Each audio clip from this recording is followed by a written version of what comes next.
Chers citoyens, chères citoyennes, bonjour. Nous avons vécu récemment, ce mois de septembre, le séisme de l'Haus, qui a prouvé une autre fois une marocanité exemplaire de tous les peuples marocains. Nous sommes donc fiers de dire ensemble: impossible n'est pas marocain. Il est hors de doute que pendant les rudes épreuves vécues par une personne, que se connaissent ses vrais amis. L'exemple ne s'adapte pas seulement entre personnes liées par une amitié ou par une parenté quelconque, mais il concerne aussi deux pays, quelle que soit leur origine, quelle que soit leur appartenance ethnique ou autre, car les relations humaines n'ont pas de frontières. Le Maroc, durant toute son histoire, n'a jamais cessé, depuis toujours, de participer à des actions humanitaires en faveur des différents pays du monde ayant subi des catastrophes naturelles, des crises sanitaires ou autres conflits majeurs, politiques ou autres, sans, bien sûr, que le Maroc prenne parti pour l'un ou pour l'autre des deux parties antagonistes. Son armée royale, sous les recommandations de son roi suprême, Sa Majesté le roi Mohamed VI, intervenait auprès des peuples sinistrés pour porter aide, vivres et soutien. Une telle attitude a confirmé une autre fois la place respectable et considérée que tenait le Maroc vis-à-vis des pays du monde.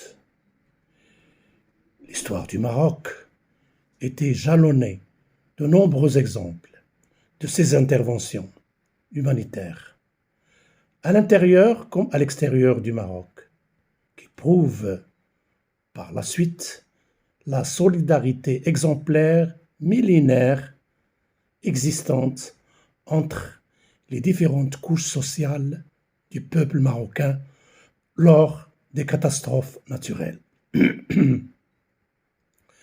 telles par exemple les inondations du Rab marocain en plusieurs reprises, le séisme dévastateur d'Agadir le 29 février 1960 ou celui d'Al-Hoceima le 24 février 2004, sans oublier bien sûr le drame affligeant de l'enfant Rayhan, mort en tombant dans un puits dans la région de Chefchaouen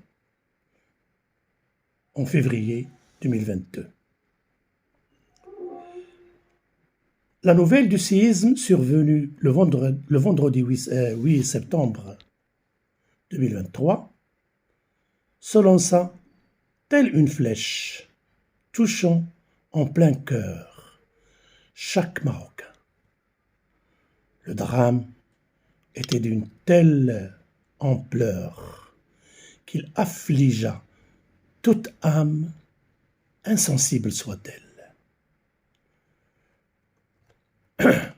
Plusieurs habitants d'El Haus passaient plusieurs heures enfouis sous les décombres de leur demeure. Plusieurs victimes rendaient à l'instant même leur âme à son Créateur. Certains, ayant peu de chance, furent secourus par miracle, subissant blessures, fractures, commotions multiples et chocs émotionnels horribles. La plupart de la population, sauvée par miracle, se trouvait en quelques secondes du séisme sans abri, sans famille, sans revenu et sans bien. Quelle horreur!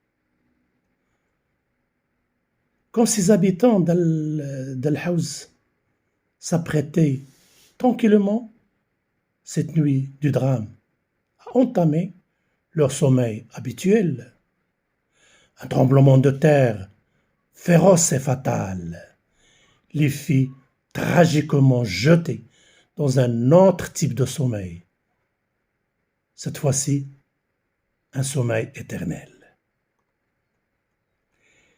Les sinistrés blessés et mutilés, dont les membres de leur corps furent totalement fracassés par la chute brutale des poutres pesantes ou par des dalles qui s'abattaient abruptement sur les corps inertes d'enfants, de femmes, d'hommes, pour les aplatir sur le sol, tel un minime insecte écrasé sous la patte d'un énorme éléphant.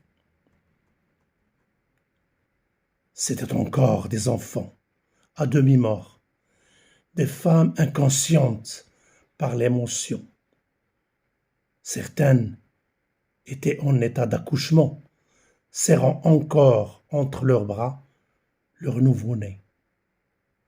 D'autres, malheureusement, étaient sur le point ou en train d'accoucher. C'étaient encore des jeunes hommes, des personnes âgées, tenant leurs bras ou leurs jambes fracturées avec des têtes ensanglantées, des côtes brisées, comme s'ils sortaient d'un rude champ de bataille. Ce fut un spectacle affreux qui a mis la vie de ces populations marocaines de fond en comble. Sitôt que le séisme s'est produit, et sous les recommandations de Sa Majesté le Roi, toute l'armée royale et les autorités locales s'étaient trouvées sur les lieux sinistrés pour mettre sur place les processus de sauvetage et procéder à l'évacuation immédiate des blessés. Des ambulances équipées, des tentes, des abris, des hôpitaux médicaux, chirurgicaux, en toute spécialité, avaient été dressés dans un temps record. Des soldats de la protection civile, des hélicoptères planaient à basse altitude sur les zones impactées, inaccessibles à pied, distribuant vivres et matelas aux populations locales survécues. Des volontaires venus de toutes les régions du Maroc, portant vivres, aide et soutien, escaladant les gorges aux parois abruptes, serrées et sinueuses. Quand ces canyons et goulets en pleine montagne sont impraticables pour les véhicules, les secouristes étaient contraints de porter sur les brancards, ou plutôt sur leurs épaules, des blessés. Ces Marocains volontaires s'agitaient d'un tel altruisme qu'il leur fit oublier les risques auxquels ils étaient eux-mêmes exposés. Ils ne s'étaient jamais rendus compte qu'ils pouvaient se faire écraser à tout moment par l'éboulement des masses de rochers, des débris de pierres restant sous l'effet du séisme, sur les pentes et les parois des montagnes. Et comme l'accès auprès de ces sinistrés était inaccessible par voie terrestre, ces bénévoles étaient soutenus par des hélicoptères de la gendarmerie royale adaptés aux zones des montagnes et qui ont joué un rôle incontournable durant les opérations de sauvetage en utilisant le système de treuil, système très connu. Il est porté, qui consiste à hisser dans un hélicoptère en vol stationnaire des blessés ou jeter les vivres, les draps, les munitions, les médicaments, des soins d'urgence aux blessés et aux survivants. Cette intervention volontaire des Marocains pour endiguer la crise du séisme et ses effets négatifs ne se limitait pas à ce niveau de secourisme.